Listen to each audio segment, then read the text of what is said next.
Minsan kami magkakapatid ay nagkakatampuhan. Isa daw sila, mag-away sila mga kapatid. Maliit na bagay lang naman pinagsimulan. Mag-away sila, bisag gamay na kaayong butang kapre. Panagod ninyo, napunta ito sa malalakas sa sigawan. Pero hinahinay o away din kanugan at siyang gitay na. May kasama pang dabok at bagsak sa pintuan. Kasi maglabay-labay.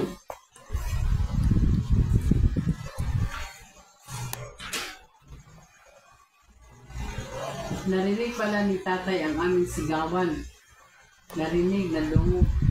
Kinausap niya kaming tatlo ng masinsinan. Istoryahan sila. Masinsinan ba? Kanang alidre, oy, nilo mo ba kay istoryahan ka mo? Pangaral niya ay sa isang kwento dinaan para dawit namin siya mo amawa.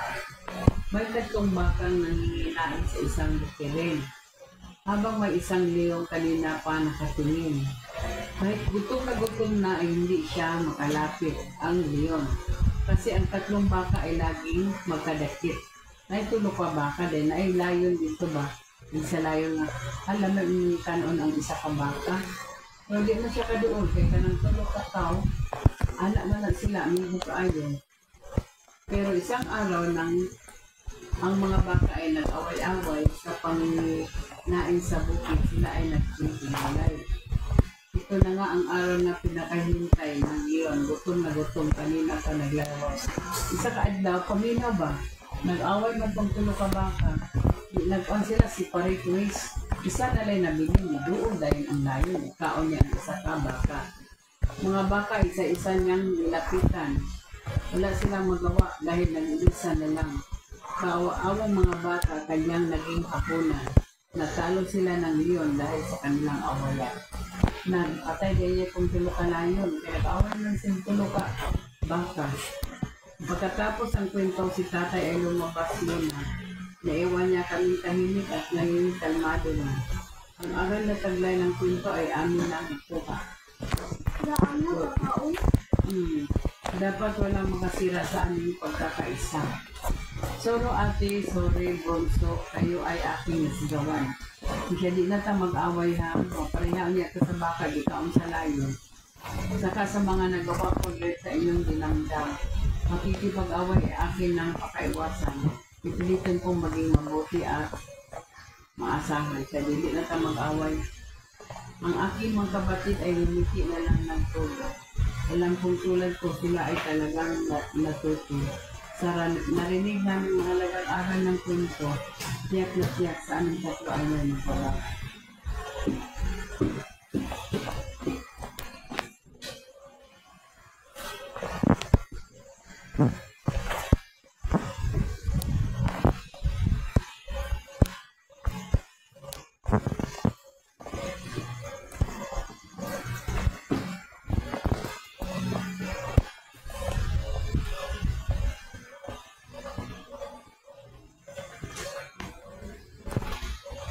Nag-answer ka?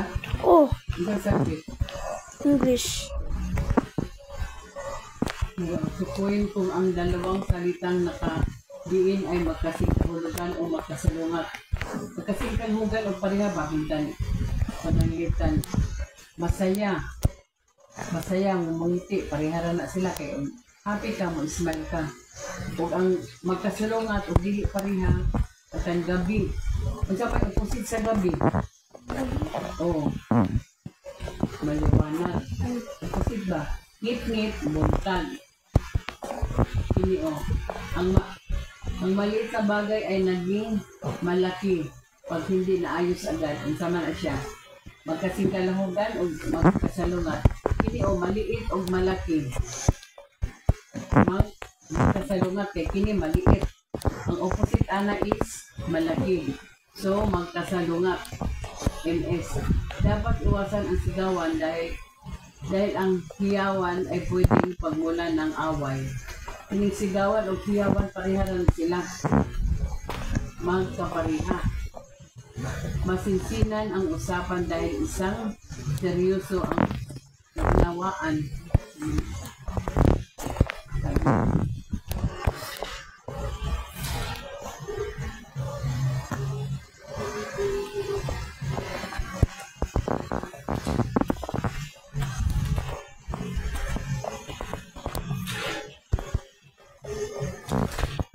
Sulat na mo ano. Tiglo ano mo ano.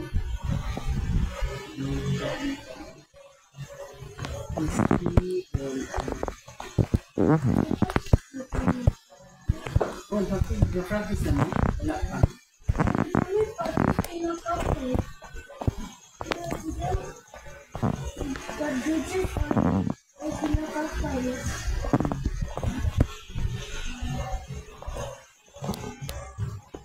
Sa meaning ani oh. Sa meaning ani oh. Ngayon pala nakalabas ang munting daga sa kanilang lungga. Ang sama ng lungga? Laruan, suutan, tirahan. Ang sama meaning anong lungga? Karon pa daw nakagawas ang ilaga sa ilang lungga. Meaning sa ilang, ang sama meaning sa lungga?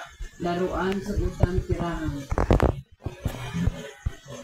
Kung anan, asa may meaning lagi sa lungga? Pili ka ani. Lungga is tirahan, ilang balay. Karon pa daw nakagawas ang ilaga sa ilang tirahan. Nang makalabas siya ay doon lang niya naisip na masikip, buot ang lungga niya. Masikip, sa meaning sa masikip, mabaho, makipot, marumi. Gamay, makipot. O, ang meaning sa lungga ay tirahan. Ang meaning sa masikip ay makipot, gamay. Ano? Ano ko nila? Saan ginagawa?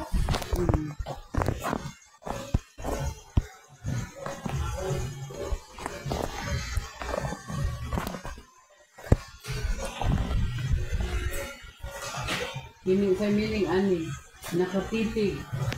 Sa meaning sa nakatitig, nakatingin, itanaw o. Nakatitig siya sa mga bagay na hindi niya kilala. Sa meaning sa nakatitig, nakatingin, nakinig, nangangarap. Nakatitig is nakatingin. Nakikita siya ng nakatatakot na dambuhala. Ang saan ng dambuhala? Big. Damba, higanti, kaaway. Higanti. Kaya ang meaning sa dambuhala is higanti. Naisip niyang mapanganib pala sa dagat. Labang scary. Sa meaning sa mapanganib, mahirap, delikado, masaya. Mapanganib is delikado.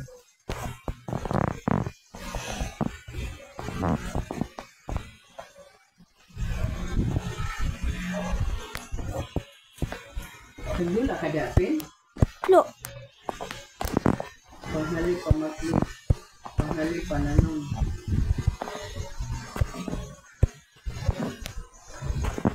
Tablet. Ang may tablet ko.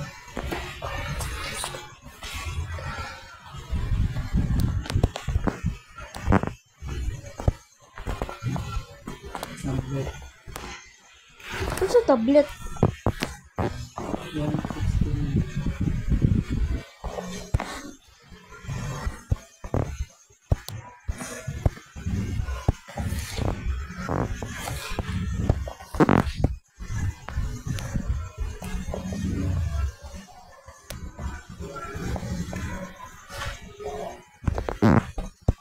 Nila sa klase November ah.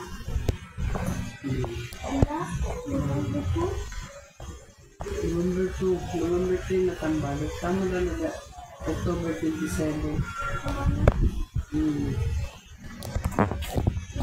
Tama sa 20. Paminaw, tablet. Yes, nakakagulat ang sigaw ni Mikel. Nalampasan na kasi niya ang level ng game na naglalaro. Ang tablet na kanyang ginagamit ay regalo ng kanyang tutor sa kanyang kaaway. Ang dulo sa sabi ko nilang, sana ay hindi makasira sa iyong pag-aaral ang tablet na ito. Paalala ng kanyang tutor. O, iwanan ng tablet. Unta, dili ka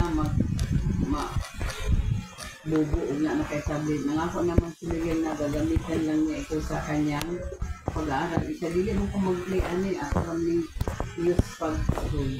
Ang mga kaibigan ni Miguel ay mayroon din tablet. Kasi ang mga friend ng tablet. Kaya nga lamang ay madalas nila itong ginagamit sa paglalaro ng paborito nilang games. ilang mga gamitong pa-clean. Tingnan mo, Miguel, nalampasan ko ang bigat ng level. Ang galing ko, no? Ang pagmamalaking sabi niya. Araw ng linggo noon at tapos na gawin ni Miguel ang kanyang takdang aralin assignment. Subukan ko kaya maglaro, bulong niya sa sarili.